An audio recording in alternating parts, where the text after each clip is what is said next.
Hello and welcome to the Doc Podcast. I'm your host, Dr. Mike DeLuke, and it's my mission to help you lead a happier, healthier, and more prosperous life, both personally and professionally.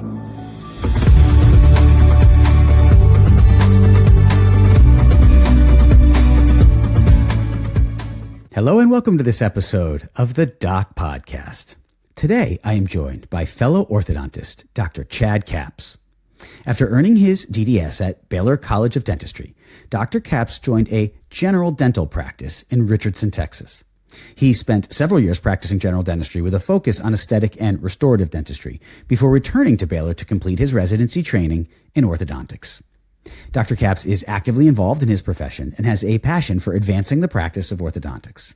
He was honored in 2011 as the New Dentist of the Year, an award given by his peers in the Dallas County Dental Society. He also won an international award and was recognized at the Orthodontic World Congress for his research on the effects of orthodontic expansion. Dr. Capps is a diplomat of the American Board of Orthodontics and maintains a private practice in Rockwall, Texas, as well as a position as an adjunct faculty member in the Department of Orthodontics at Texas A&M University College of Dentistry. This episode is a great opportunity to get to listen to two board-certified orthodontists who weren't trained in airway-focused treatment, but evolved in our thinking and mentality to make it a central part of our practices. We discuss such topics as Dr. Capps' personal reasons for running an airway-focused orthodontic practice, the update to the AAO white paper on pediatric sleep-disordered breathing, mandibular arch expansion and expansion in the absence of a crossbite, the importance of a thorough diagnosis and consultation, the case for taking routine CBCT images, the steps you need to take to modify your practice and your practice systems if you're going to focus on the airway health of your patients, the future of the specialty of orthodontics, and much, much more. So without further ado, let's get on to today's episode with Dr. Chad Capps. Enjoy the show, everybody.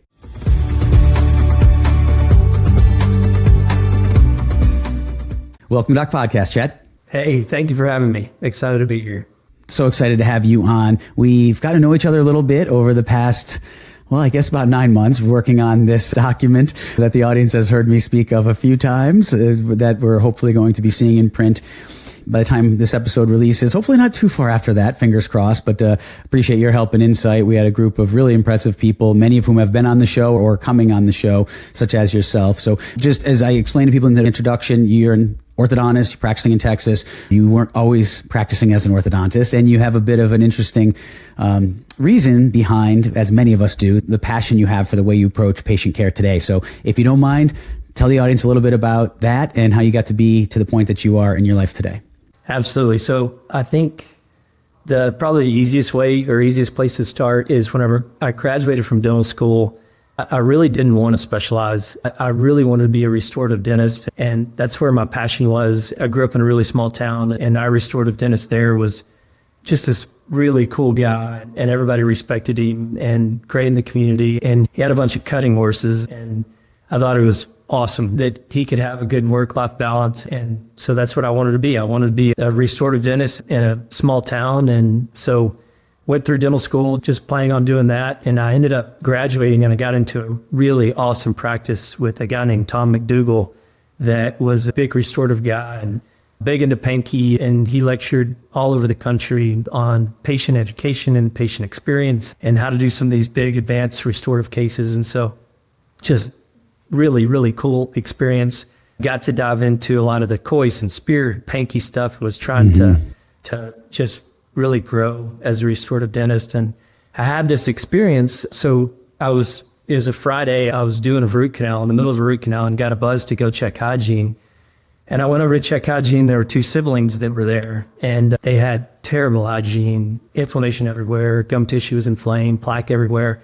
Both of them were pretty narrow. And so the hygienist said, hey, should we go ahead and send them for an evaluation with an orthodontist? And so I thought, man, I guess so. Let's go ahead and write a referral. So we sent them to an evaluation, and it was a guy named George Adams. And so we sent them over to George, and about 3 months later, we had them back to recheck their hygiene and make sure the inflammation had gone down. And as I was walking to go see them for their hygiene eval, I was coming down the hallway and the mom was coming up to me and She's one of those very sweet, but also kind of helicopter moms that you get nervous about whenever you see them. And so she was walking down the hallway. She had a sheet of paper in her hand, and she just walked up to me and hugged me, and she was crying. And she handed me the sheet of paper that was from one of the kiddos' teachers. And the sheet of paper just talked about how this kiddo's life had totally changed, and they were acting better in school, and their grades were better, and they were doing better. And the mom said, hey, you changed their life. And I had no idea of what she was really talking about. So I walked in the room and looked and did a little investigating, and come to find out Dr. Adams had started some expansion, had got him in with an ENT, and the ENT ended up taking out tonsils and adenoids on both of them. And man, their inflammation was completely gone.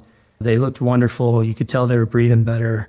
Gum tissue was healthier. Teeth were looking better. Plenty of space. They were super narrow before. He had started an expander on them. And so that day, my eyes were really opened. And I said to myself, that's what I want to do for the rest of my life. So I feel really blessed that I had that experience before I went into the orthodontic residency, because I really think that it changed my perception whenever I went in, because I knew that I wanted to learn everything that I could about growth and development and airway and what we can do to affect growth and development and that change. And was really fortunate in the orthodontic residency. Went to it was Baylor back then, now it's Texas A&M, but Peter Boucheng was there at the time, and a brilliant guy on craniofacial growth, and has published so much. He's an anthropologist and just super smart. And he exposed us to so much as far as growth and development, Bjork's work and what McNamara had done, and Nanda and a lot of those guys, and really understanding what we could do. And then he also taught us how to look at our cases and compare to normal growth, and to see, okay, what kind of treatment effect did we have? Was this a treatment effect, or was this just the way that the patient would have grown over time? And so it really allowed us to be able to analyze what we were doing and see if if what we thought was happening was really happening, or if we just got lucky because it was timing with normal growth. But I got out and started practicing in Rockwall. Our office in Rockwall, we're really fortunate. You have a couple of restorative dentists that are there, that we have a little study club. And man, right out, as soon as I got out, we went down, and this was probably 2014, 15, went down, all of us took Rouse's course. And it was really neat seeing some of his thoughts on just the airway and how that was affecting wear and clenching and grinding and the restorative aspect of it. And at that point, my eyes were really open to personally what I'd gone through. And so kind of made me flash back. If I think about my childhood, I was that kiddo that, had terrible allergies. I had to have shots every week for my allergies. Slept with water by my bed. I was the kiddo that always using the Carmex or the chapstick, and wet the bed until I was way older than I should have been. And it's interesting, I had orthodontics, but I had a tooth, I had a lower incisor taken out with my treatment, and everything was just kept super narrow. And whenever I went off to college, I went to Hardin-Simmons. I was playing football out there, and I was on my way back one Sunday and fell asleep at the wheel, driving 60, and wrecked my truck. And so fortunate to have lived through that. But they took me in for a sleep study, and the sleep study showed that I had narcolepsy, which back then they didn't really know what to call it. Really, I had UARS. When you go back and look at the study, it wasn't narcolepsy, but they didn't really know what UARS was back then.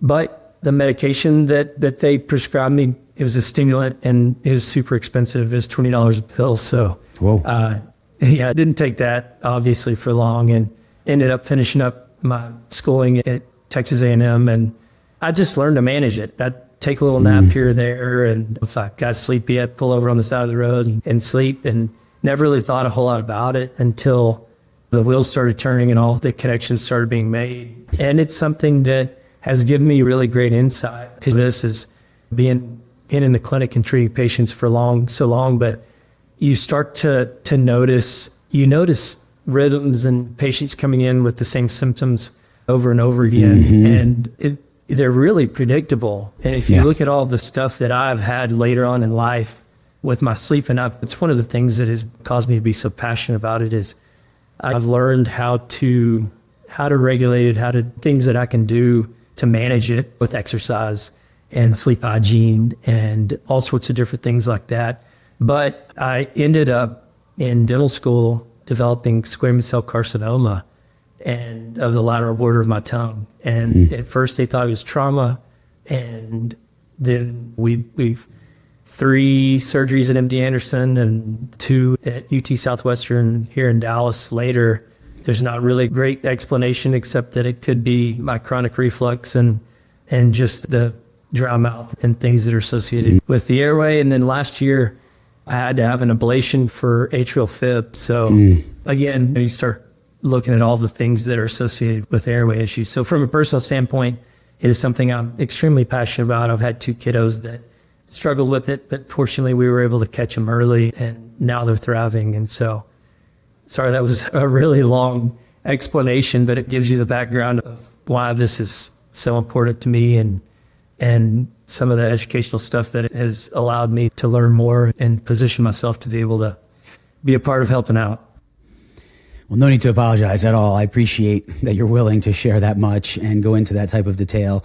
I know it's not easy to open up about personal things in that way. So thank you for sharing that with me and the audience, because ultimately I'm a big believer that we all get here for a reason. And I love the fact people know you as Dr. Capps. You're doing a lot of amazing things in the community. You've been practicing for many years now. And I think it really helps when people see those of us who have gone down this road. We didn't always start here. And I really think, right, people feel like, oh, well, you just were always like an airway person. No, I wasn't. I've been very open about that. I had no knowledge of this. Much like you, I had my own issues. Mine were in the allergy arena. And so I had 2 sinus surgeries and understood nasal breathing, the challenges therein, and when you weren't nasal breathing, what that does to you. So that did lead to some of my passion. I started then just looking at my patients for more than just their teeth. And honestly, Chad, I don't even know really why. To be completely honest about it, something in me inherently, when I got into my own practice and started my own practice, this is over 20 years ago now, I just looked at my cases and I'm like, why am I pulling teeth on these young kids? Like, I know that's what I was taught to do, but it's not macrodontia. They don't have big teeth. Why? They have small jaws. Like, and this is such an important thing I talk about now. I say this when I lecture a lot of times too, is I feel like as orthodontists, us both being orthodontists, we can speak to this openly and honestly, and please tell me if you disagree. I feel like we see ourselves as just orthodontists. We drop the dentofacial orthopedist part. Right. And absolutely. I joke sometimes when I'm on stage and I'll be like, how many of you go into a room? Show of hands. How many of you go into a room or you meet someone or you're at one of your kids' events and like, oh, what do you do? Or where do you work? Oh, I'm an orthodontist and dentofacial orthopedist. Like, yeah, we very rarely throw that in. Yeah. Right. Rarely, because we think of ourselves as 2 straighteners. And truth be told, that's how we make our money. We make a lot of money straightening crooked teeth. And where we can be the most efficient, it's how we can create efficient systems. And that's one of the frustrations when we have pushback from colleagues on this. And some of the argument is that you're doing it to try to get patients in the door. I would be way more efficient if I didn't do this type of treatment. Yes.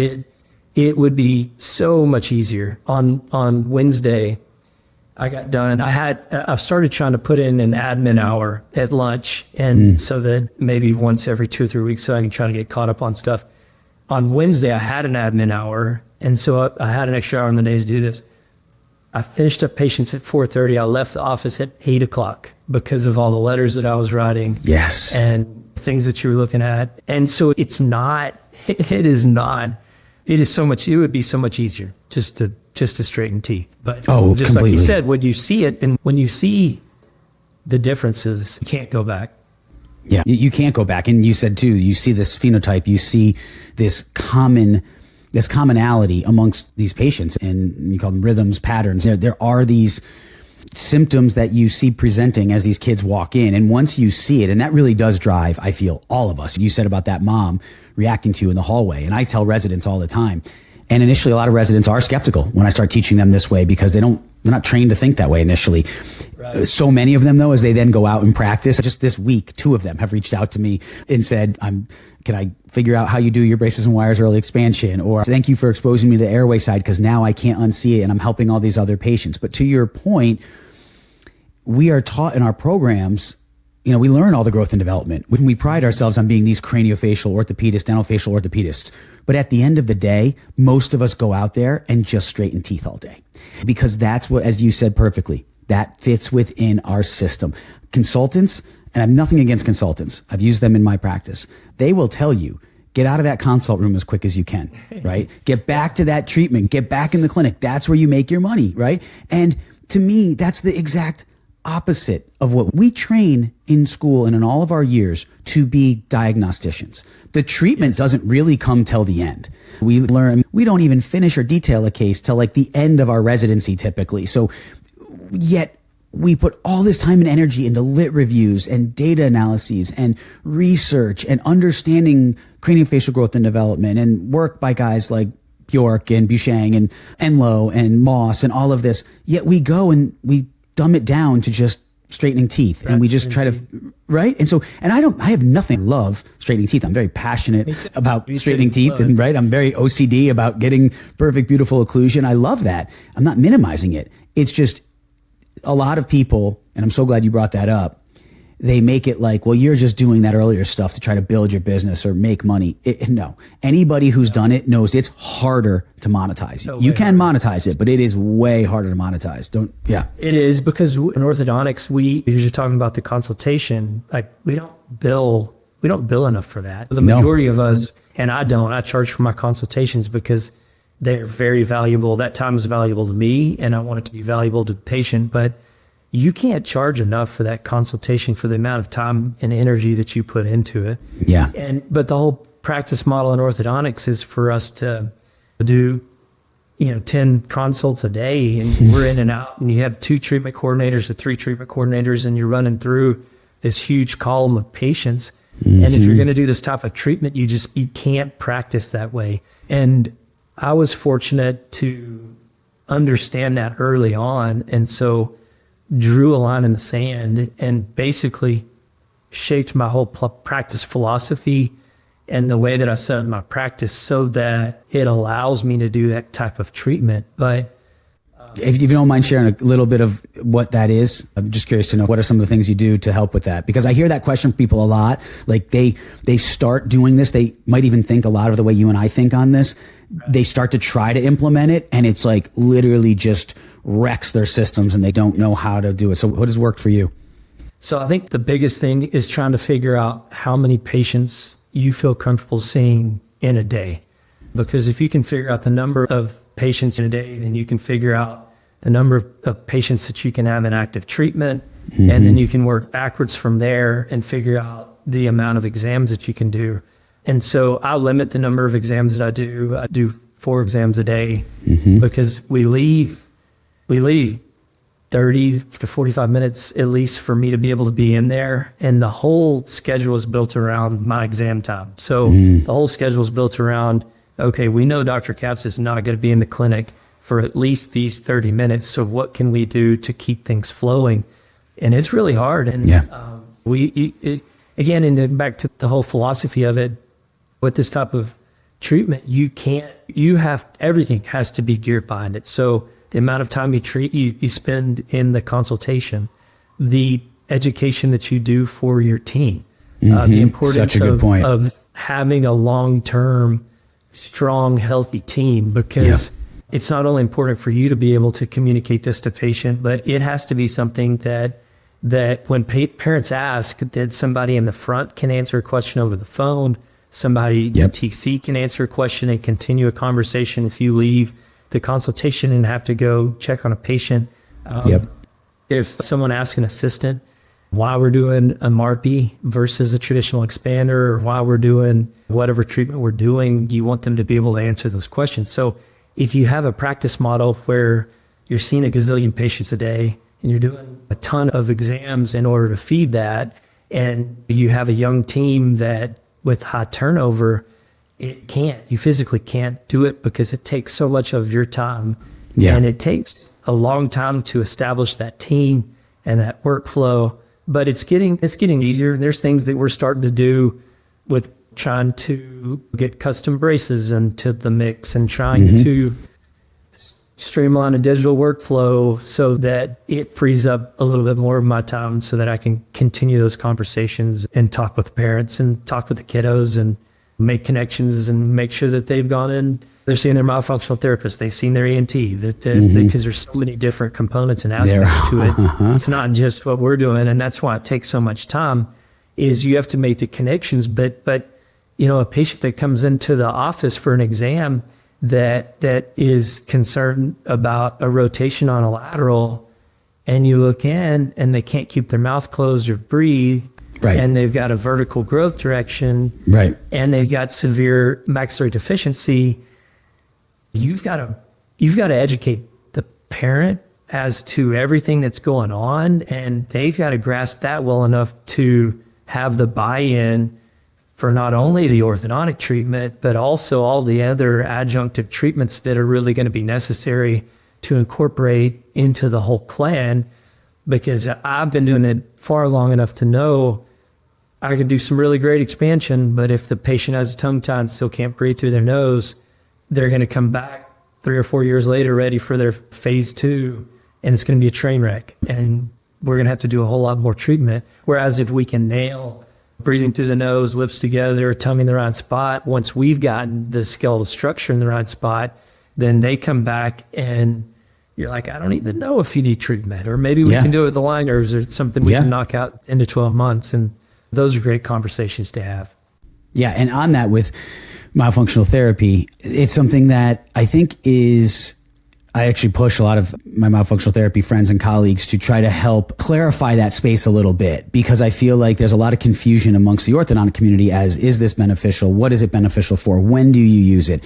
Some people say everyone needs it. Some people say no one needs it. And obviously there's extremes and then something in the middle on a lot of these discussions. I think it can be a huge help to a lot of these cases. That being said, not everybody can afford or have the time or resources to get it. So how have you navigated that space? What is your overall view on the role that myofunctional therapy plays in your practice on a sort of a daily basis? So, to your point, who needs it? Honestly, I think everybody would benefit from myofunctional therapy. I've done it.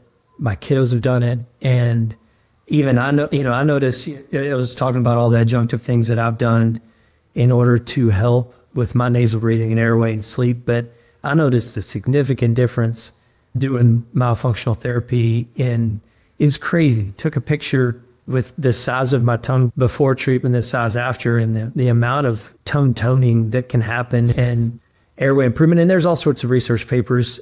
There's that paper, I can't think of who published it, but it says myofunctional therapy alone can improve the airway by like 50 to 60%. So I do think that the majority of people would benefit from it. But just as you were saying, I had a conversation with a mom this last week, and she asked me, she said, hey, do my kids need myofunctional therapy? And she didn't know that we had already referred her for myofunctional therapy. She was seeing an SLP OMT, and so she just thought she was doing speech, but the SLP was working in some myo. But she asked me, she was like, how do you decide that? And so much of it goes back to cost and not overwhelming the parents and patients.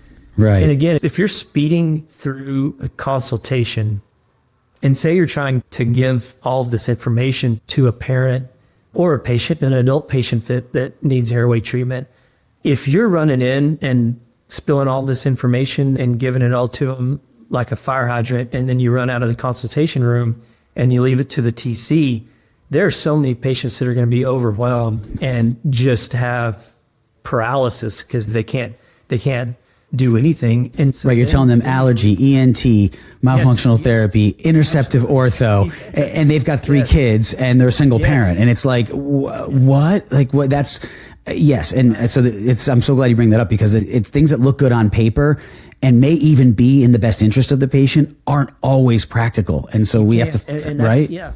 That's where the practice comes in. The practice part of what we do comes in, and the personal part of what we do, and building a relationship. And so if you're in that new patient exam and you're building a relationship and you're getting some back and forth from the parent or the patient, then you get some feedback from them on, hey, I'm a little overwhelmed and I need to tap the brakes and give them some little bites and ways to improve. we talk a lot about low-hanging fruit, and there's a lot of low-hanging fruit when it comes to airway stuff. Stasha Gomanak, I was so fortunate to meet her early, and she opened my eyes to a lot of the things, and she's got a lot of free information on her website. I know you've interviewed her. Yeah, she's on the show. Yes, Stasha's amazing. You can do little things that will help with nasal breathing that don't cost anything or cost very little. And so you have to open the conversation, and the conversation has to be something that happens over the entirety of the treatment. It can't just be something that you roll out at the treatment or the consultation, and then the parent knows, and now they've got this cookie cutter plan that they roll through. No, you've got to know, okay, this patient needs to see an ENT. When does that happen? Okay, do I need to make sure that happens on the front end before we even get started with ortho? Does it need to happen in the middle? Is it something that I need to push? Is it something that we can do the expansion and then come back and say, hey, listen, the adenoids and tonsils are still crazy and large. We've got to get this done in order for them to breathe. And some of it you can use it, and this is where the literature comes into play, that you use the literature to help yourself. And you talk to the parent, you communicate to the parent. Well, are you willing to go in to see the ENT now? Okay, well, no, I'm not willing to go in to see the ENT. Okay, well, let's start on our treatment, and I'm going to revisit this. I'm going to put a note in your chart. We're going to talk about it again in 6 months. We're going to see where we are, and we're going to talk about the importance and see what has improved. Same thing with a myofunctional therapist. So, a lot of times you get these parents, and they come in, and they come to see you specifically for the airway, and they know the kid has an issue, and they've waited forever to see you, and they've already met with a myofunctional therapist, or they know, hey, I need to go in and have some body work done. I need to see a myofunctional therapist. I know that I've already seen the ENT, and so they've already made it easy. And those patients are great because they're so well informed. But not every patient comes into you well informed, and so there are some that you've got to work through it and feed them little by little so that they're not overwhelmed, and use your information and diagnostic information and x-rays and clinical data to show them, hey, here's where we need to be. Some of the things that I'm seeing on growth and development that haven't improved, here's why they haven't improved. Let's go talk to this person or that. But some of those patients that are reluctant or feel overwhelmed, if you work through it little by little, you can get to the same result, but not overwhelm the system. Yeah, because it's hard, and that's the end. It's not an easy answer. There's no you always need to do this. And I agree with what you said. Could every patient benefit from myofunctional therapy? I completely agree. Yes. Just like physical therapy, we could all benefit from physical therapy, whether it be the way we walk, our posture, the way we sleep, right? Our body positioning, if we exercise or run, how we run. We all could benefit from those things and all have compensations. And that's, I think, one of the hardest parts about all of these different aspects and avenues is there is some ambiguity. It's just like with tonsils and adenoids. There's no hard, fast rule that every ENT goes by, that clearly if it's 100% obstructive, most will say yes. But once they're between 50 and 80, you get some ENTs who are like, nope, they'll outgrow it, not a thing. And you get some ENTs who are going in aggressively. And we as the orthodontist or dental provider, as the case may be, have to navigate those waters. And it's hard. And then the parents calling our team, to your point, and saying, we saw Dr. So-and-so who said Johnny doesn't need his adenoids out. And Dr. Capps had said that he thought he maybe would. And if your team isn't educated, it all falls apart as well. And the more that I've done this and been in this space, I did so much of this in my practice over my years, and it just evolved over time. And it was not always easy for sure. But like you, I set up systems. I decided this is how I was going to modify my practice. I was going to change and transition how I did it. Looking back, I realize all of those little things I did that I put into place, a little more time in the consult room, just like you, capped my visits out. I was 4 to 5 a day on new patient exams. I had consultants tell me I was crazy. When we spoke before, you told me you have 4 or 5 months people waiting to see you. I did the same thing. There were times where people were 4 to 6 months out for a new patient exam. I had consultants tell me I was insane. I was leaving money on the table, hire an associate. And I said, I have a model for what I'm doing here every day, right? And people wait. They wait, and they wait to see me because when they got in, they knew, yes, they might wait 4 or 5 months, but they were going to get my attention, really good care, really good diagnostics, and someone who is going to look at them for more than just their teeth. And right. And for you to be able to also give all of those patients in active treatment the best treatment. Exactly. Completely. Because if you're overloading the system and you're seeing a gazillion people, when you get to that 8-month time mark and, the kiddo's still struggling to breathe through the nose and you don't have time to sit and talk with the parent and have that discussion on, hey, do you remember in the initial exam I talked to you about us going to see D&T and you really didn't want to go see him? Well, we're 8 months in and we've had some improvement. You can see this happen, but we really need you to go make that visit now because we don't see what we need to see. Or, hey, do you remember what we talked about the forward tongue posture in the beginning that when we had that exam, and this is why we need to go and we're at the time. But you can create wonderful systems for this, but it is so personal that you can't create a system that makes it to where it runs without you actually stepping in and being the doctor and managing the patients and evaluating treatment. And you have to measure that, and you have to be very strategic in the way that you measure that. We do frequent questionnaires, and we like do sleep questionnaires. Yeah, we do the PSQ, and then we do quality of life questionnaires throughout treatment, and then that helps the assistants to communicate with me because they can say, hey, I love it. Dr. Capps, we're 6 months in on this expansion, and all of these were terrible on the quality of life, and they've all moved to positive. And so you say, perfect, we're on the right track. Or they say, hey, this patient, mom pulled out the QOL, and they haven't really improved. And then that allows you to key in and say, hey, what is it that's going on? Because it isn't just about what we can do. It's such a multifactorial issue, the sleep and the whole airway paradigm. And so we are just one factor. But unfortunately, there's not a provider that is positioned the way that we are, and that is positioned the way that pediatric dentists are positioned in order to make sure that the patient gets to ideal or as ideal of treatment. Because it's not going to be, and we can get into this later, but the white paper that was published, and there was some positive things about it, but the orthodontist role does not need to be minimized, and it does not. In my opinion, it is we don't need to push this all the way back into the medical realm, because the pediatricians are not in a position to really, they can help direct it, but they're not seeing patients, multiple years. They have 7 minutes if you're lucky, and they're making sure you've had all your shots and that they're within the norms on growth and everything else. They're not looking at sleep. They're not looking at airway. They're not doing PSQs. And guess what? They're not going to anytime soon. Now, I say they as a blanket broad statement. I realize there are some more niche concierge type physicians they would be outliers in this. I'm talking about your average pediatrician in a network that you go to, and they're one of 10 docs in the practice that work for an insurance company. They don't work for themselves. They don't have the ability to implement these things. And I think what your point is, we do as orthodontists. Yes. We are so uniquely positioned to do this. We also have the training and growth and development. And that's why when the white paper, their quote was to just refer to the quote unquote appropriately positioned physicians for further disposition. What does that even mean? I mean, talk about a punt or a bailout. Yes. What do you mean the appropriately positioned physicians? Physician, is there a physician that gets any education on craniofacial growth and development? Thank you. Right.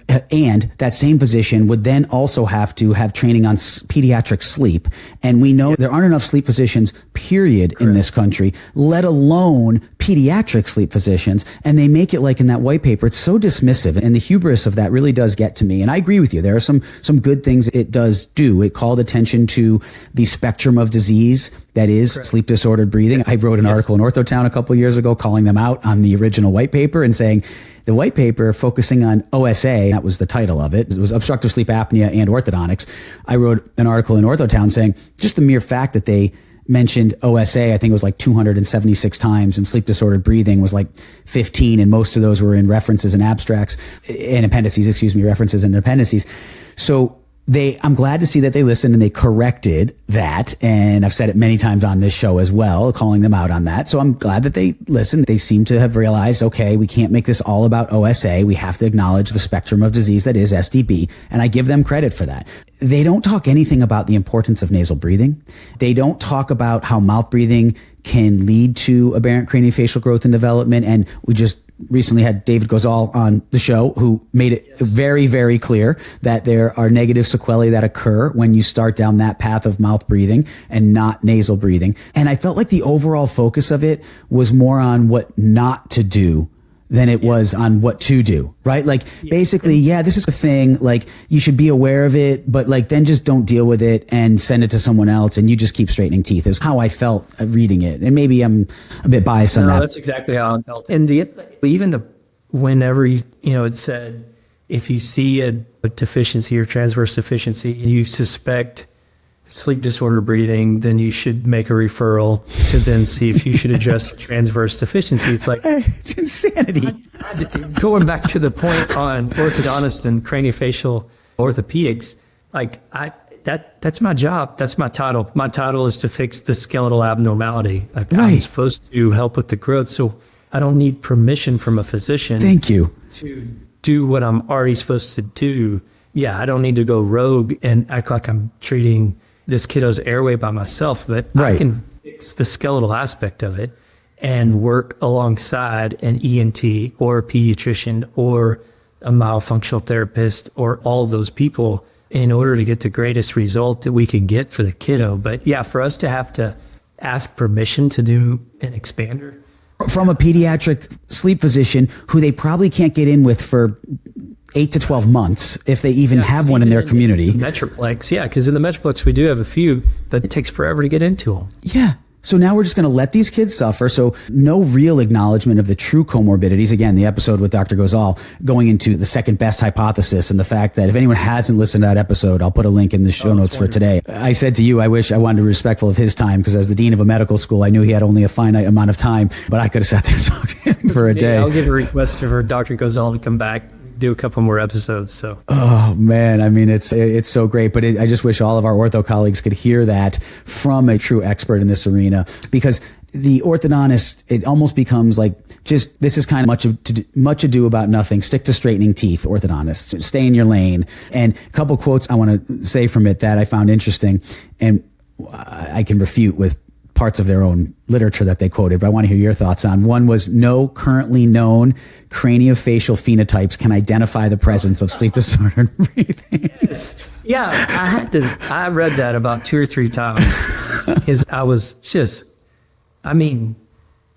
there's literature on that going back to the early 1900s. Even before that. Yeah. Adenoid facies was 1872, I believe. Yeah. Yeah. It's unbelievable. Yep. That was even written. Yep. I get it that the airway and sleep, it is so complex. It is so, you can try to find research and papers to refute just about everything because it is so complex. And so you can find patient pools where you can say, well, these people have this but they don't have sleep issues. Well, A plus B doesn't always equal C when it comes to this. And it's really interesting. And when you look at patients, as you practice longer and longer, you see the same phenotypes with the same symptoms and the same symptoms popping up around the same age in a ton of patients. And so like a female with a narrow maxilla that is treated, may have straight teeth, but the maxilla is 6 millimeters deficient. So her teeth look straight. There's a little bit of flaring if you really look closely, but they're fit, they're healthy. That female isn't going to have airway issues or sleep issues probably until she's in her mid 30s or 40s. Right. And Rouse called it the young fit female that would come in, but they always have the same things that pop up in their sleep and when they're waking up. And it's the same thing with guys. And like me, I was able to manage my sleep airway stuff until I was really in my 40s, and that's when a lot of the health things really started. Like with the atrial flutter, and which turned into atrial fib, and all the links with that to sleep and airway. But you look at these patients, and once you see those phenotypes, it's crazy. And for them to just totally sweep that aside and say that there's no phenotype that is associated with sleep and airway, just, I don't know.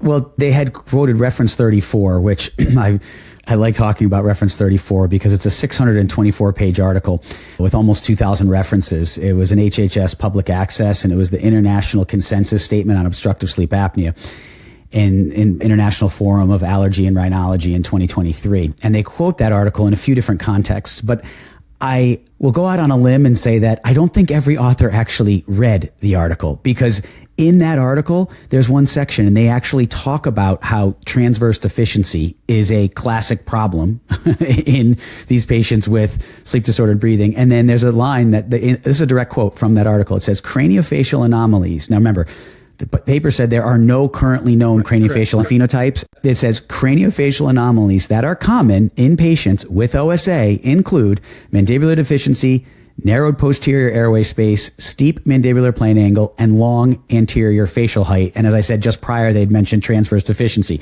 It was in the reference that the white paper authors used to quote another part of their paper.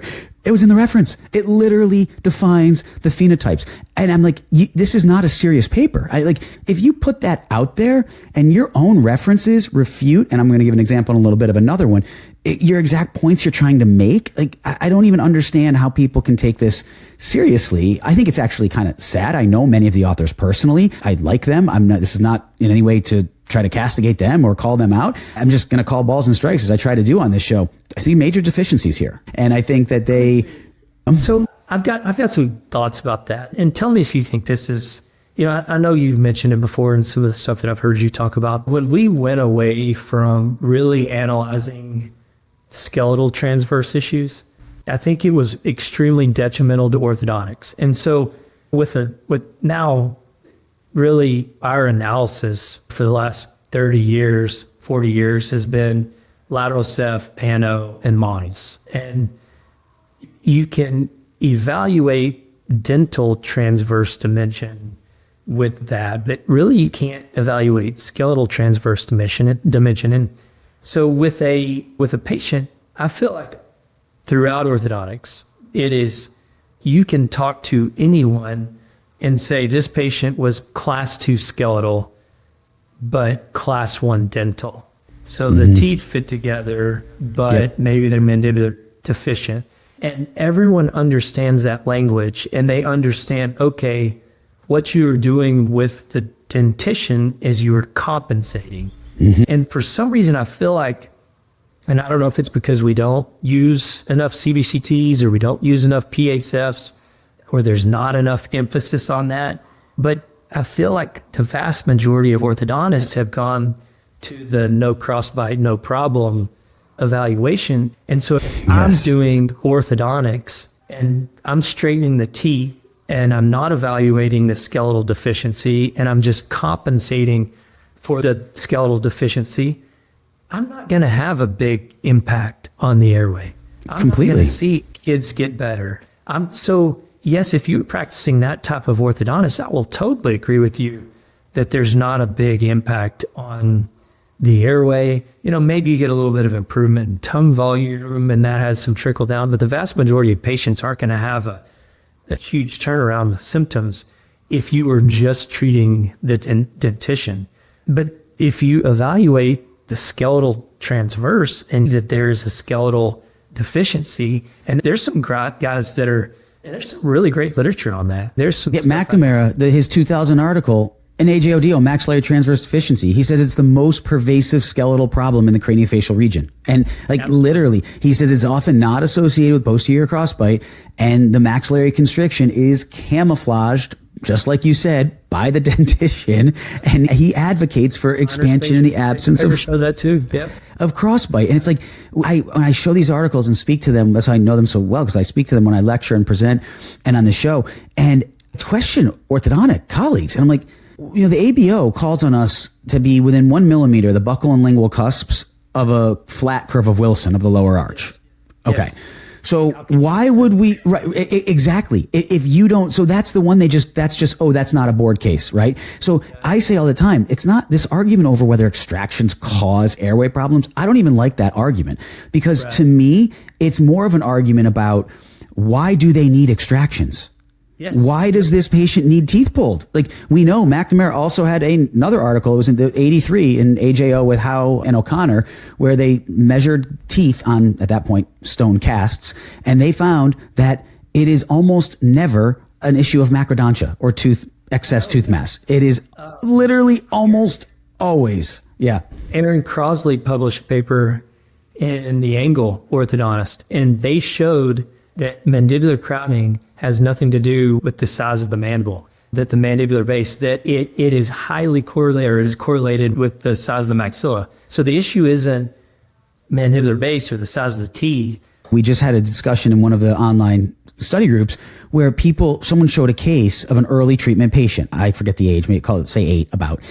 And they're like, I don't think the patient was dumped in on the lower. Chad, these teeth were like 45-degree angle on the lower arch, right? Angled in. Huge curve of Wilson, insufficient tongue space. They had an open bite picture. The colleague took really good records. He had an open bite picture, tongue spilling out.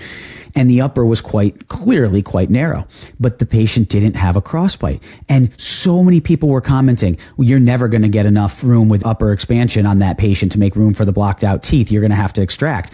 And I settled down. I don't comment quite as much on these, although I will throw my hat in the ring occasionally just to have a little fun. And I said, like, why is no one noticing this patient's lower arch is completely collapsed? You would never take this case to the ABO because they would throw it out because the lowers were so rolled in. So if you upright those lower teeth, right, over the bone, right where they should be, level the curve of Wilson, flatten that occlusal plane, that patient has a severe crossbite, and now you get so much expansion when you expand that of course you're going to have sufficient arch perimeter. But I can't tell you how many colleagues were like arguing about that and saying you can't expand the mandible. I'm like, I didn't say you're not expanding the mandible. I said upright mandibular teeth.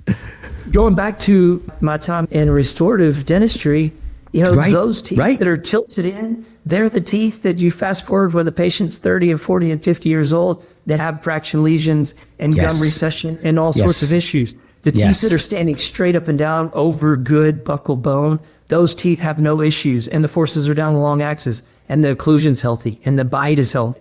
And so that's a issue too with that we have in orthodontics, that so many people, they treat their patients and they never see them again. And so they don't see what that occlusion looks like when you're 50 years old. And that's where I took a super circuitous route to the orthodontic realm. But I really do think that seeing that for years and seeing those patients and what looked great at 50 and what didn't and what was failing and which patients were having issues, I think that opened my eyes. But even going back to the kiddos, if you take that patient and you do an expander or you do something to expand that upper arch, if you don't address the lower, you can't get the upper two ideal. It is impossible. And if you can't get the upper two ideal, then you aren't going to have the benefits of the expansion on the airway and the nasal breathing. There's so many patients that we start out and maybe we turn an expander 20 times because that's all we can turn it before they're in buccal crossbite. But then you let the lower arch upright, and as the lower arch uprights, then you can get a little bit more expansion. Mm-hmm. And at the end of the treatment, once you've gotten the lower upright and the maxilla into its ideal proportion, I mean, you've gotten 2 or 3 times as much expansion as you would have initially if you hadn't addressed the lower. And the treatment is so much easier. Once you get that correcting the class 1, correcting the class 3, correcting the class 2, like whatever you've got, it's that the vertical dimension is easier to correct. Once you get that transverse dimension to ideal, your orthodontic treatment is vastly easier. Yeah, and a lot of the other dimensions self-correct a lot of times. It's like, it's a craziest thing. You literally just watch things start to normalize, and especially when the kids are young. It's so efficient and so easy. And it's interesting because I think a lot of people, it just speaks to dogmatism and the dogmas of our profession. They were told in their residency, you never expand the mandibular arch and you never expand in the absence of crossbite. And if you look at the data that are published in our journals, if it looking at the whether or not phase 1 matters. There's this whole thing of phase none and waiting is better. They are all looking at teeth and teeth alone. Those are, whether it's Gianelli or Little and Rydell and Stein and all these articles that talk about like not expanding the mandibular canine width, inner canine width, or waiting to treat or phase none. What those are looking at are totally tooth-based arguments. And the arguments that Little, Rydell, and Stein make on the inner canine width, those are based on expanding permanent canines after they've erupted. And so and it's a completely different discussion. Yeah, you go back and look at the pictures on Little study and look at their finished cases if you think that torque looked pretty good. You are so right. And tell me if you think they're going to be stable. I mean, exactly. There's a lot to that study that really bothers there's a me. lot. Yeah, everyone quotes that like it's gospel, but it's like, it's bogus. Yeah. But again, if you don't get the maxilla to the right proportion and you try to upright the canines, it's not going to be stable because the maxilla is going to be pounding on the lower arch. Completely. And so you can't. It all has to be done together and done really well with special attention to getting the skeletal transverse in the right dimensions. Yes. And then you can upright the teeth. And I have so many pictures of kiddos with blocked out teeth and gum tissue that just look terrible. And you get the teeth to upright and you get the maxilla to the right proportion. Kiddos that I told, hey, you're going to need a graft. You're going to need to go to the PDC. Yes. And then you finish the treatment and you're like, okay, let's just watch this because the tissue looks better and it's healthier. Yep. And you take a CBCT and you're like, man, that bone around that looks great. Yeah, I completely agree with you on it. It's one of those things I just shake my head at. Another one of those you just said was CBCT. So the white paper update said, in summary, imaging of the upper airway using CBCT or lateral cephalograms has no diagnostic value for SDB risk assessment or diagnosis. Now, again, I'll give them on diagnosis because you're not diagnosing SDB off of a radiograph. That being said, risk assessment. So in that lovely reference 34 that they quote, and actually in this particular instance, Chad, they referenced reference 34, that international consensus. So they put that statement up there and then they reference 34. In reference 34, it says, and I quote, similar to cephalogram, CBCT can be of value as an adjunct in the anatomic evaluation of OSA. You can't make this up. I guess it's ridiculous. And because there's so many studies that show analyzing different dimensions and different measurements and how that's related to SDB and so many studies, the breathing, and to dismiss it like that, well, you know what was even more ironic? And then I want to come back and hear your thoughts on just CBCT and everyday practice. But what I find even more ironic is then when they quoted the study about, they got into talking about extractions, and we'll come back to that too, the extraction and airway debate. But one of the articles that they used, when they said that extractions don't have a negative impact on airway, they cited two studies. One of them, which we will come back to, is the vaunted Larson article, which I'll be happy to educate people a little more on that article. But the other one of the two studies that they quoted, their reference 52, in it, guess how they determined whether or not extractions impacted airway? Guess what they used? They used CBCT or lateral cephs. And I'm like, you guys realize that in one part of the paper, you just said that they has no diagnostic value, and now you're justifying extracting teeth in these patients not impacting airway by quoting a study that uses CBCTs and cephs. You can't make this stuff up. And I'm not doing this to be disparaging or to keep it on these people. I'm really not. But you're going to put something like this out there, especially knowing what we've gone through as authors of the paper we're working on, right? Yes. And the reaction, which I've been open about on this show, the reaction we got from the AJODO with that paper versus they're going to throw this thing out there and act like this is worthy of any attention. So on that, before we get back to the extraction side, I know I'm bouncing around a little here, but on the CBCT side, how do you use it in your practice? What do you use it for? You already referenced some of the transverse measurements and evaluations, but as far as from an airway perspective, what are you looking at? And then what do you do with that information? And on that too, why isn't it the norm to have these in our practices? So we use it a lot for communication. The CBCT is valuable for the ENT. It's a great way for us to communicate. And so if we do see a deviated septum or enlarged adenoids of tonsils, obviously I'm not diagnosing a deviated septum, but you can definitely tell a patient, hey, I see a deviation here. Right. We are going to do this treatment in order to fix your skeletal malocclusion. Say I have a MARPE patient, an adult that needs expansion, super deficient transverse, and we're going to do an expander on him. Well, I know from doing a lot of MARPEs that we're going to get to the end and they're going to breathe a whole lot better, but there's going to be one side that they can't breathe as well on because they have a deviated septum. Mm-hmm. So if we're treating the whole patient, then we need to communicate to the ENT.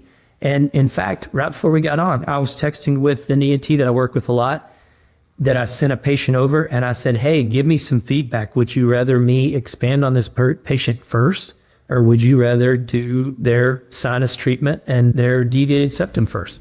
And I deferred to him on that. The patient needs expansion. Again, I'm the orthodontist that doing the orthopedic growth of that maxilla. That's my call on the expansion, but right. I'm communicating with him on the timing of it and what he thinks, and was able to send the CBCT over to him for him to evaluate. Yep.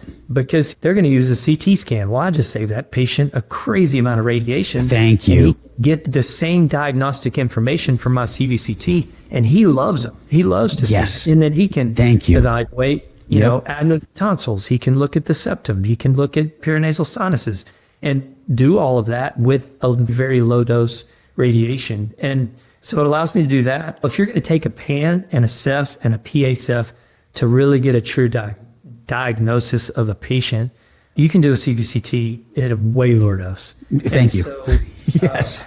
It just makes sense. And now with some of the newer machines, to be able to do that and to take measurements, there's some really good measurements that are out there of what you can evaluate at the level of the canines, at the level of the molars. Mm-hmm. There's things that you can do so that you could track how much expansion you want to do, what the end result, the goal is, where you want to get. And then that helps you make a call on how you're going to get there. So if I have a 14-year-old or 13-year-old that comes in and they're really skeletally mature and maybe they don't have a crossbite, they have severe maxillary transverse deficiency, and they've got all these other issues, and we're having to work out some crowding, I'm going to approach that patient in that conversation totally different if I'm having to address a significant skeletal deficiency than I am if it's just something that's dental. Because if it's just something that's dental, we'll use a dental solution. If it's something that's skeletal, you got to use a skeletal solution.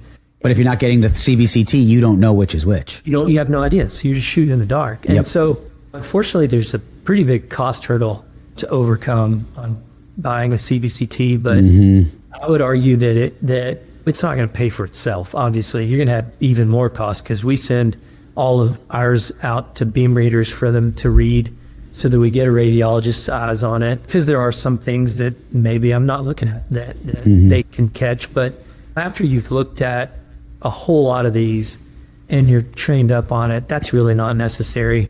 Yeah, I agree. I was going to say that. Yeah, I agree. Until people get it, it's definitely good to get them read. But once you've read enough of them, you see it, you're like, okay, and then if you see something you don't know, then send it, of course. But if that, just like you do with a Pano or a Ceph or anything like that. Exactly. And so it's the same thing. But we use it, one for diagnostics and to help us to create a better treatment plan that is tailored to the needs of the patient. And then we use it as a communication tool, and you can use it as a communication tool to the patients as well. Yes. It's huge. And it's so obvious to them. You're scrolling through, an image, and they see that, and you easily see the dental compensation. The upper teeth are tipped way out and the lower teeth are tipped way in. It becomes very apparent to them what needs to happen. And so it's so much fun. One of the huge benefits of doing a longer consultation is if you take time to educate a patient, at the end of the consultation, they tell you what treatment needs to be done. You don't tell them. So they'll say, okay, so we need to do something skeletal to fix the transverse deficiency on the upper, and then We're going to unravel the crowd. And they're walking, as they're talking through it, they're telling you what they need. And that makes the treatment so much fun because they can be a part of it. And then a patient that understands why you're doing what you're doing and a kiddo that understands why you're doing what you're doing, they make for such a better patient. And then you go back to we were talking about philosophy early on.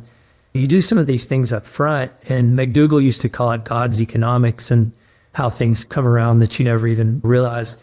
Those patients that you spend that time on, you create a better relationship with them. And then those are the patients that go out and tell 10 people about you. And they talk about how great their experience was and how much they learned. And they're also the moms that, like, they see a kiddo that's on their soccer team and they know what they know and they're educated. And they go talk to that parent and say, listen, I'm seeing some issues in your kiddo, and I really think that you need to go see X, Y, and Z in order to go take care of it. And they're your advocates. And so a little time and money invested in a CBCT for more diagnostic information and ability to educate and communicate, it ends up turning around on the back end being positive in things that you never even knew that it would positively benefit. It's so true. And I always say to people when I speak to this, or will be coaching and working with people, trying to encourage certain people to get the machine, it's an indirect ROI. You're not like, everyone's like, well, I can't bill for it. I'm like, bill for your pan and your Ceph, just like you bill normally. Yes, it's a more expensive machine. That being said, everything you just said, plus talk about, as you just said, about you never know what's going to come of it or what you could end up finding out or what opportunities open up. I got recruited to the cleft craniofacial team. I'll actually be having the head pediatric surgeon, or the head pediatric plastic surgeon. I just had lunch with her recently, and she's going to be coming on the show in the future too. They recruited me. We were telling the story because her name's Shun. I was with Shun for lunch not long ago. And she was like, I remember walking into Jason's office and he's like, you got to come over here. This was probably around 2014. And I had my machine then. And he's like, check, there's this Duluth guy in Schenectady. And look at these images he's sending me. Like, it's 3Ds. This is insane. And they're like, you got to get him for the cleft craniofacial team. That's how it came to be. And she was retelling the story. Now we're, 2014. So we're 12 years later, and she's recapping the story. And so she literally drove, my office was like 40 minutes from there. She literally drove to my office one day to come recruit me and showed up at my office, like cold called me, just walked in. And so we were like laughing about all that. But that was, if I didn't have CBCT and wasn't sending these images to the ENTs with referral letters, as you alluded to before, that I was up late at night working on, and it's not easy, even though I had systems and they auto-filled, you still got to review them, you got to sign them. There was a lot of work in that, and I think that is a deterrent to a lot of our colleagues. That being said, that then got me in with the cleft craniofacial team, where then I then started using a lot of my early treatment protocols on patients with cleft craniofacial anomalies. So it just, like, you don't even realize how many things. And the other thing I love that you said is getting the patients and parents on board, and not just the parents, the patients too, because then when you look at them, I just did I had a coaching session with a doc, and there were 3 cases. All 3 of them had significant turbinate hypertrophy, and they couldn't really figure out like why these kiddos are having some airway issues. Tonsils and adenoids weren't as big of a deal. And we look at the scan, and I've trained them to look at it that way, and they look and they're like, oh my gosh, yeah, look at the turbinates. And I said, yeah. I'm like, they can't breathe. And I love when I say to kids, especially if one side's worse than the other, I'm like, cover one side of your nose, breathe in and out, cover the other side. And then I'll be like, I bet you can breathe better out of the left. And the kids look at you, they're like, how did you know that? And the parents are like, how did you know that? And I'm like, and I'm like, it's not actually that hard. And then you show them the scan and you're like, look, like there's black on, anywhere there's gray or white, air can't go. Where there's black, it can. And there's not much black on that side. And then now they're more motivated to go to the allergist. And they won't all go. They won't always go. But they're more motivated, right? When you show them those adenoids are obstructive, they may not want to think of surgery. But when you show them, hey, mom, dad, like there's a pinhole for your child to breathe through right now, they may make that call and go through with it. Yeah, don't you agree with that?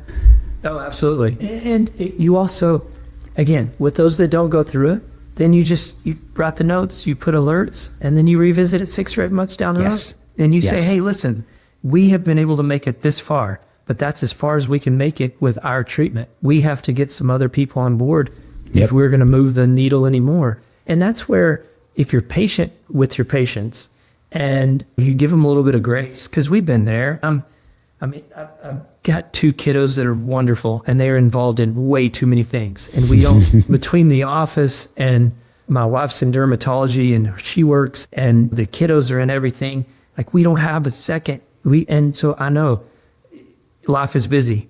It costs money. There's all sorts of hurdles. Yeah. But so it is okay for somebody to not jump on what you want them to jump on from the very beginning, but you have to know your limitations, and you have to know when to get people plugged in. And if you have diagnostic information that is of high quality, then you're able to communicate that better. Yes. And get them on board. And man, my patients they will ask for CBCT. They'll say, hey, can we take an x-ray so we can see how the airway's looking? And it's so much fun whenever you can get to the end of treatment and you can take an image, you take your end of treatment image, and you can compare the two, and you can go in and make some measurements, and they can see, hey, what changed? How does the airway look? I just had a pediatric dentist that we treated with a MARPE and scrotal expansion, and she was like, can we take the CBCT? Can we take? And so we we took her CBCT and we looked at the before and after, and it's incredible stuff. And yes, obviously I love making beautiful smiles, and the smiles that you make whenever you get the skeletal structure in the right spot, way better. There's no comparison. So much better. It's such a natural, beautiful look. But I love to straighten teeth. I love looking at an occlusion that just fits together perfectly.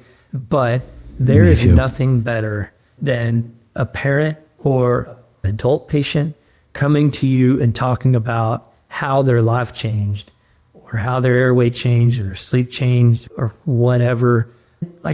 There's stuff that we don't even talk about. I've had a colleague that I'm treating, he's a dentist, and he called, he's like, we've been in treatment for 3 months. I have had reflux my entire life. I haven't had reflux in the last month. Mm-hmm. And there's things that happen when you improve nasal respiration, when you improve tongue posture. And again, going back to the white paper, we are not Lone Rangers doing this by ourselves. When you take a team holistic approach, it is the most rewarding thing that you will ever do in your life. You are literally changing the trajectory for these people and helping somebody not just make it through the day, but to learn to thrive. And it's, I couldn't say it any better than you just said it. I mean, that is the why behind this. That is our purpose, you and I, and from speaking with you, and why we instantly hit it off and started to speak. Because as soon as I spoke to you the first time, and I want to credit, it was Kevin Boyd, I think, actually, who introduced us. So give it a shout out to Kev. I know he's a listener to the show as well, so I want to make sure I credit him for that. But he said it. He's like, he has amazing insight into a lot of these things, and he's like, you and Chad need to talk. And we were involved with each other with the group that was working on the paper, but we hadn't spoken. He's like, you guys need to speak. It's great about Kev too. So this is a kind of a funny thing.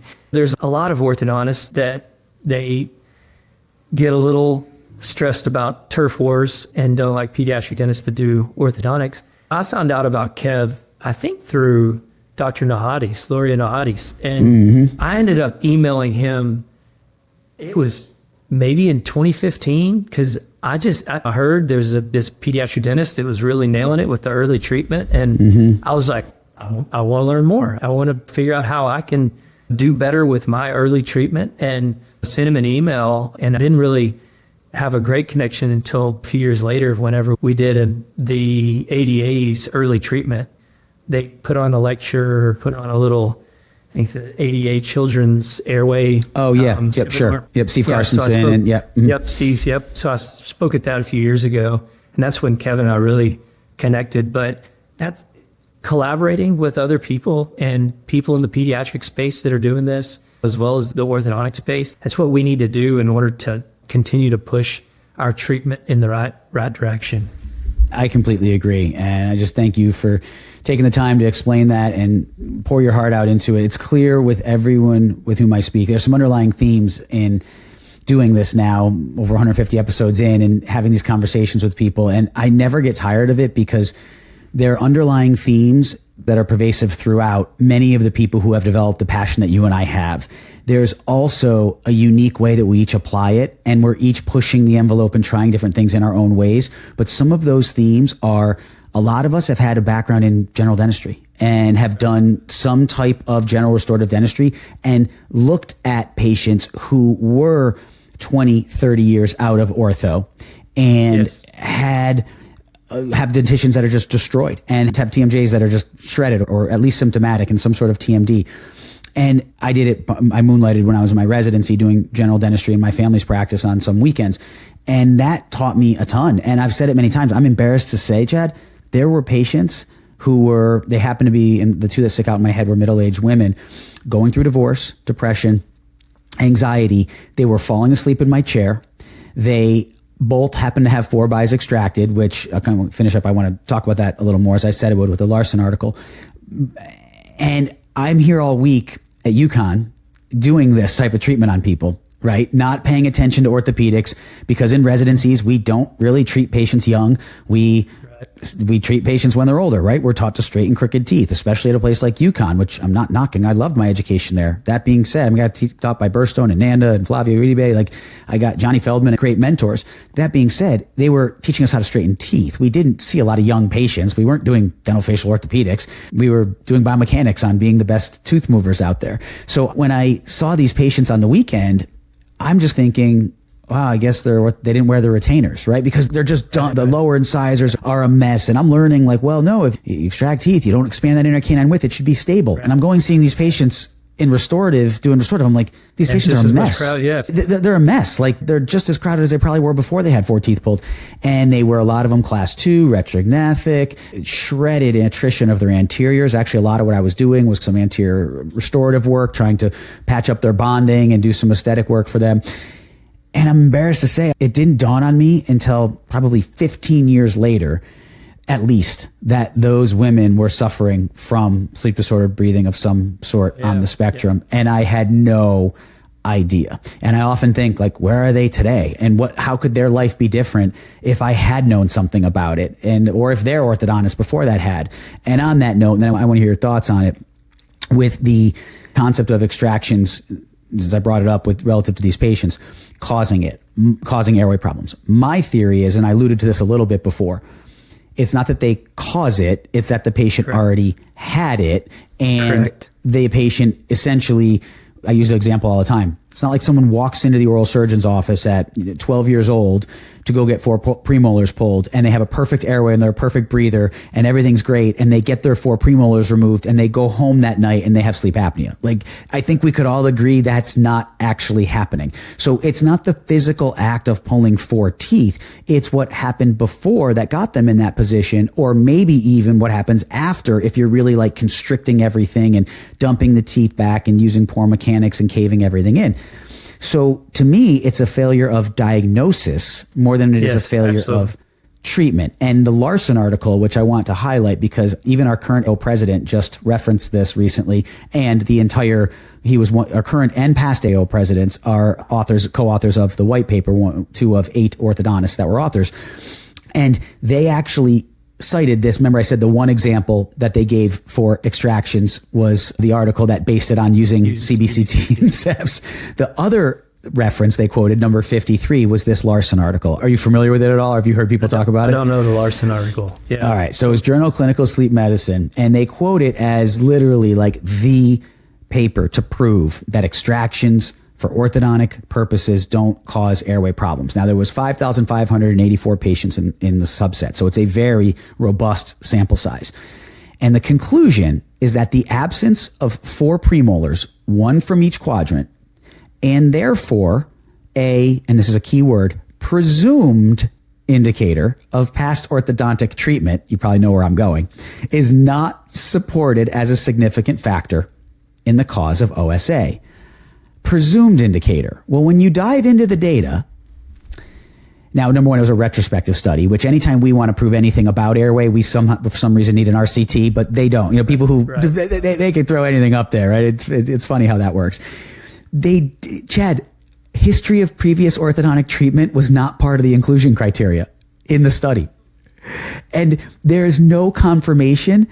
It's a chart review. There was no confirmation or clinical exam to confirm that the premolars were missing for orthodontic treatment. The patients could have been edentulous and they would have been included in the study. Wow. Wow. They never evaluated imaging, mechanics, incisor retraction, tongue space change, transverse dimension, nothing. It was solely a chart review. And then OSA, the other part of it, right? They had to have missing premolar and four quadrants. And then OSA, a diagnosis of OSA was just based on the medical encounters from their chart in the digital chart. So they didn't even look what the patient was reporting. It could have been. We don't know. We don't know why. But they had a medical diagnosis of OSA, but there's nothing as to why they were diagnosed. Right. No PSG, no AHI, nothing. And this is the article that the leaders of our organization are going around and citing as validity for their claim. And again, I'm not sitting here saying that extractions cause airway problems. As I said before, I'm a believer the airway problem's there. The teeth are the symptom. By extracting the teeth, you're just not treating the etiology. You're just focusing on teeth. But really, so what are your thoughts on all this? So I have a whole lot of patients that we extract four premolars and do orthodontic surgery on, and those patients have amazing airways. And their sleep apnea is actually cured, and that is coming not from me, that is coming from their sleep physician, and they've had four premolars removed. So just as you said, it's not the taking out the teeth, it's the fact that you weren't addressing the underlying issue. So the skeletal structure was not addressed. So, and you aren't ever going to find a cause and effect relationship between taking out teeth and causing an airway sleep problem, because there's so many factors that go into it. But the biggest thing is that it's not, just like you said, it's not the fact that the teeth came out that caused the airway issue. It's the skeletal structure is there that is causing the issue, or the volume, and you were just addressing the teeth alignment and not the underlying issue.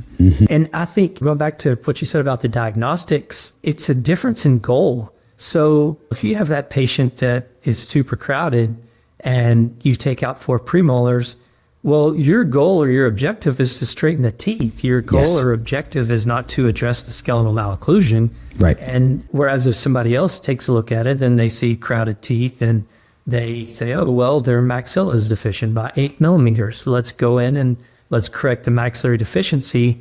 And they go in and do that you have two different goals. You're doing two way different treatments. One treatment has the goals of addressing the alignment of the teeth. One treatment has the goal of addressing the skeletal malocclusion. Yep. And so they shouldn't even be compared, the two, because it's not even the same type of orthodontics. So, and I do feel like we get lost in that, because people, like, I don't know if you say against airway, but people that don't really think that we have a role to play in the airway realm will point back to studies like that show that there's no cause and effect relationship. Well, no, there's not a cause and effect relationship necessarily. It's just that the underlying issue was not addressed. And so they are going to be more likely to have issues later on down the road. And whether that's in 5 years or it's 10 years or it's 15 years, it depends on all sorts of other things. That's why it's so complicated. It has to do with BMI. It has to do with age. It has to do with other allergies, other factors in the nose. You could have somebody that you take out four premolars on that never has any issues. I would probably say that they have a clear nose, no issues with nasal breathing. They are not maxillary or mandibular retrognathic. Right. And they happen to have maybe pretty broad arches to begin with, and they just maybe bigger teeth. They were one of those few that kind of had some bigger teeth. Completely agree with that. I think you stated that perfectly. And I think we spend so much time arguing about this. And the other part of the argument that I don't understand, and I've yet to get a good answer from the orthodontists who use this as defense, some of the other studies, which I don't know why they didn't reference in the white paper update, but there are a lot of studies that show that extraction of teeth, they look at AHI before and after in kids. Number one, they don't take it out 20 years. So right there is a huge flaw, right? You just said that, like, great. Okay. So 2 years later. And number two, they likely had the airway problem. So if they have an AHI of 1 before, and they have an AHI, or let's say it's 1.18 before, and afterwards it's 1.12, right? Well, you say, oh, the extractions didn't hurt the airway. Okay, they didn't help it. And the other part of that, again, to quote Dr. Gozal, when he was on, AHI is not the best barometer of airway disease in children when you're talking about mild and even sometimes moderate disease. So they might have existed on that spectrum of sleep disordered breathing. Like they might have had mild sleep disordered breathing, maybe just obstructive hypoventilations, upper air resistance type issues.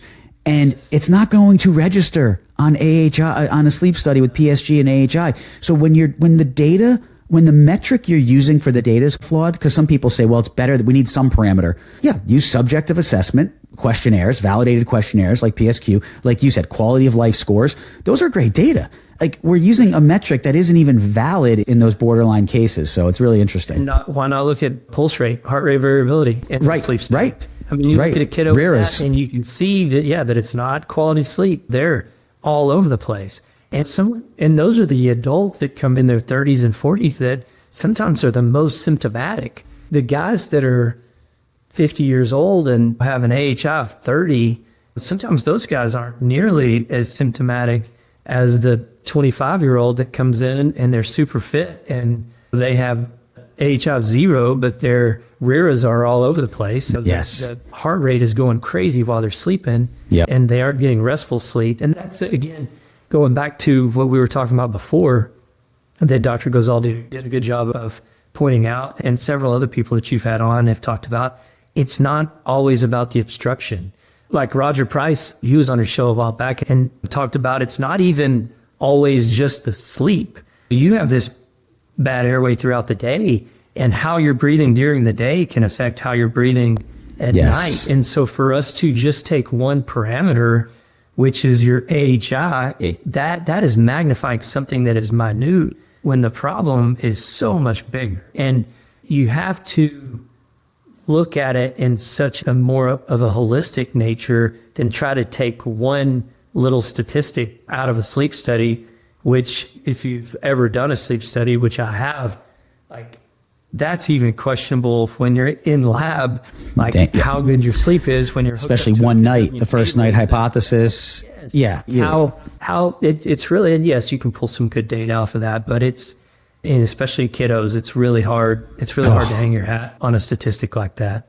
Yeah. And I think that's where wearables are coming out. I completely agree with that. And again, to keep quoting David Gozal, but he said AHI is not the whole story. There's so much more in polysomnography, so much more data that we can obtain from those studies, and we hang our hat on AHI, and most orthodontists don't even know. And I'm not saying this in a derogatory way. I'm just saying because it's a fact, because I interact with them online. They don't even know that there were no studies done to develop the pediatric AHI scale, that it literally was an extrapolation of data from the adult scale, which was made in the 70s and was only based on studies of 40 to 60-year-old patients at that point. So like these people who are saying, again, if everyone's stayed with us on this, the people who are saying that judging extraction impacting airway by a study that talks about AHI, it is flawed on so many levels that's why I've just excused myself from those debates, because when people start arguing about that, I actually realize they don't understand sleep and airway and polysomnography and AHI and or really the orthopedic side of what we do. Those people are wanting to just stay straightening teeth. And honestly, if they do that, then I say that all the time. I'm not here to tell anybody, and I don't think you are, you have to practice like you and I do. No. Absolutely not. And honestly, I don't think everybody does need to practice the way that we do. I agree. Because not every patient wants that type of treatment. Yeah. There are some patients that they want their lateral is rotated. That's all they want corrected is my upper right 2 is rotated. Well, they may have all these other issues. And that's where I think that we can't become dogmatic also, because then we lose our platform. And so, and again, going back to restorative, like you've been in that arena before, but I can remember how frustrated I would get. You would have a patient that would come in and they would have a chip on a premolar, and they want the chip on the premolar fixed. And you do this big diagnostic workup and you find these 1,000 things that need to be addressed. And you're like, look at all of this stuff that is going on in your mouth. Mm-hmm. And they're like, yeah, but I want this premolar fixed. Well, sometimes as that restorative dentist, you have to say, okay, I'm going to educate my patient and I'm going to fix the premolar. Yep. And then whenever they come back in for hygiene, then I'm going to talk to them about all of that stuff again. And that patient may not do the rest of the treatment for years, but eventually they're going to come around and the light bulb's going to go off and they're going to say, oh man, Dr. Capps has been talking about this for the last 5 years. I now realize that it's something that I need to do. And they jump in and do it. And it's the same thing in orthodontics. Like, we need to educate our patients and we need to talk to them. And sometimes they'll come in and they just want that lateral incisor rotated. And you say, listen, you've got all this other stuff going on. Here's what is ideal. Well, I don't want ideal. Okay, well, let's rotate that lateral incisor. And when you want ideal, please come back and talk to me. And not everybody has to do the airway stuff. It does not fit. It does not fit into most orthodontic offices. As long as, you're doing your treatment and you aren't bashing the guy down the street that is talking about the airway, then I'm totally fine with that. I have an orthodontist that's near me that is an incredible orthodontist. And he is so good, and his cases look so good, and his finishes look good, and he's extremely meticulous. And I would be happy with my kids seeing him.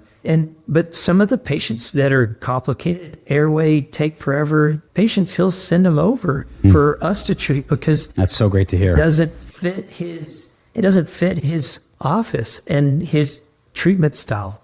And like, to me, I've got a lot of respect for him. And I'm telling you, he's one of the best orthodontists that I've ever seen. He's really good. But I don't know. Not everybody has to do it. And not everybody's passionate about it. And if you aren't passionate about it, then I would encourage you to just have an awareness of it. Just understand and look for it. And I promise the more you look, the more you will realize how important it is. And the more you treat it, the better your cases are going to finish and the easier it's going to make other things. And so, I don't know. You've said it multiple times, and I want to say it too. We're not disparaging anybody that doesn't, that's not looking into the airway aspect of it, because there are a lot of incredible orthodontists out there that it's not on the radar. There's a difference between not being aware of it or not wanting to do it and bashing people that do it. Mm-hmm.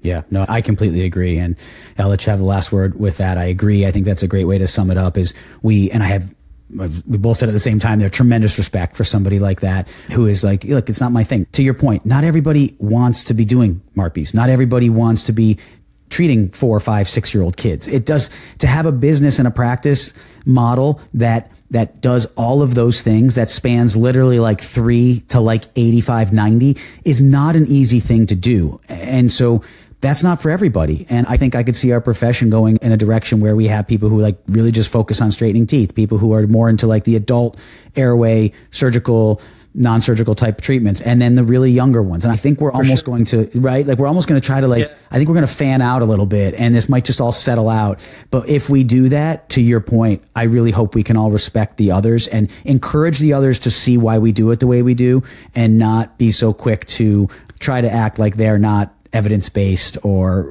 doing what's in the best interest of the patient. If you totally ignore airway and you have a patient who has a problem and you're not looking at it, well, to me, that's a problem because we're all supposed to screen for it and recognize it. And I think you're saying the same thing, but you don't have to go, if you don't want to be doing those treatments, then be the big man or the big woman and do the right thing for your patient and send that patient to someone who can help them. Don't say it's not a thing. Totally agree. Awesome stuff. What a fun conversation. I really enjoyed it was. Talking to you about this. Fun. Yeah. How can people reach you if they want to reach out to you or get in touch with you? So they can visit our website. We've got a website, capsorthodontics.com, and they can visit that website. They can email us.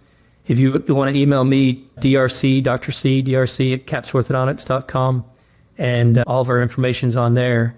We have social media handles, things that I think, but I'm terrible with social media. I do not do really Facebook or Instagram or any of those kind of things, but we do post some things every once in a while that when the team encourages me to do so. And I'm hoping to be a little bit more active on that in the future and putting some before and afters and some information out there. So, yep, that's the best way to reach us.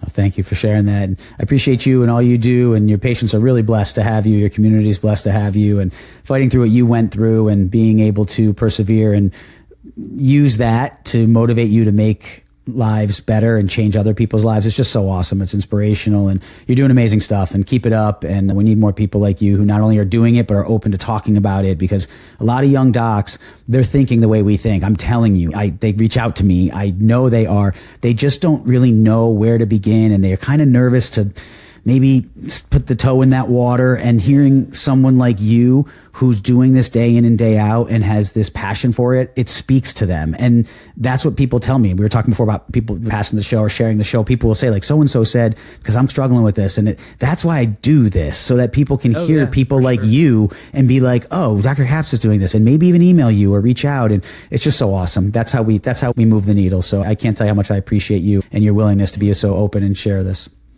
Well, thank you, Mike, for putting this on. You have helped so many people, and the fact that you have brought so many different elements into it.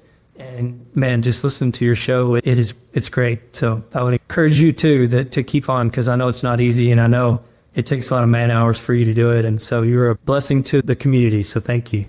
I appreciate that very much. It means a lot to hear that. So Dr. Chad Capps, absolute pleasure. Thanks so much for coming on. All right. Thanks, Mike. Bye. Thank you for tuning into this episode of the Doc Podcast. Be sure to visit theorthocoach.com to get access to ADA CERP recognized CE courses, or to schedule a private one-on-one coaching session with me. Also, if you know of someone who would make a great guest for this show, or if you'd like to be a guest yourself, please email me at drmike@theorthocoach.com. And be sure to join the Doc community on Facebook for more great content. Thanks so much for listening, and always remember, you have been blessed with the ability to do amazing things.